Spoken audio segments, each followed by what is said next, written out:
खरं तर हा व्लॉग ना गेल्या रविवारचा आहे, जेव्हा मी ताईकडे गेलेली होती आणि शनिवारीच मी ताईकडे गेलेली, त्यानंतर मग नेक्स्ट डेचा आता शूट करते. सो आज ना मस्त ताईने नाश्त्यासाठी इडली आणि सांबर बनवलेलं. एवढं सुंदर आणि अप्रतिम सांबर झालेलं आहे आणि ताईने फोडणी पण एवढी मस्त दिली.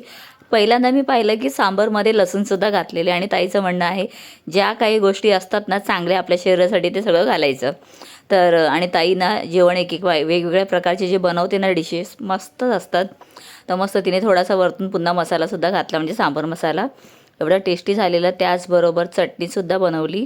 तर चटणीमध्ये इथे मस्त फुटाणे घातले आणि फुटाणे आधी बारीक करून घेतले, कारण मग ते जाड राहत नाहीत. त्यानंतर त्याच्यामध्ये खोबरं घातलेलं आहे, लसूण घातलं आहे, थोडा कढीपत्ता आहे, कोथिंबीर आहे, मीठ घातलं आणि त्यानंतर ना पूर्ण मस्त बारीक ग्राइंड करून घेतलं आणि थोडंसं चिंचेचा कोळ पण घातला. त्यामुळे आंबट ना मस्त वाटतं. आणि मग मस्त तिने ना नंतर त्याला पण फोडणी दिली.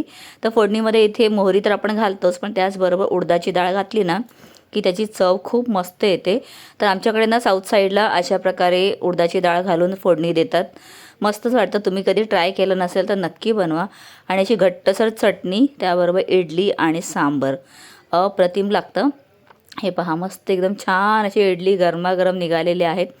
1 मिनटं थोडं वाफ जाईपर्यंत थांबायचं आणि त्यानंतर लगेच इडल्या काढल्या ना अशा मस्त सॉफ्ट आणि छान इडल्या होतात. तर ताईचं कसं आहे माहिती आहे का, छान छान बनवायचं आणि सगळ्यांना खाऊ घालायचं, अशी तिची जशी काय हौसच आहे. तर मस्त एकदम फटाफट तिने नाश्त्याला बनवलेलं आहे. तर यानंतर आम्ही जाणार आहोत सुमितच्या कॉन्व्होकेशनला. त्याचा वेगळा मिनी ब्लॉग मी अपलोड करत आहे, तो नक्की पहा.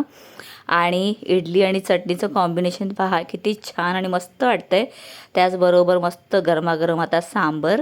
तर बघितल्यानंतर ना मला पण असं झालेलं, हा चला आता फटाफट नाश्ता करूया. आणि हो, त्याच्यामध्ये मस्त भोपळा पण घातला बरं का. सो आता मस्त नाश्ता रेडी आहे ना, सनीला देते आणि त्याची प्रतिक्रिया पहा.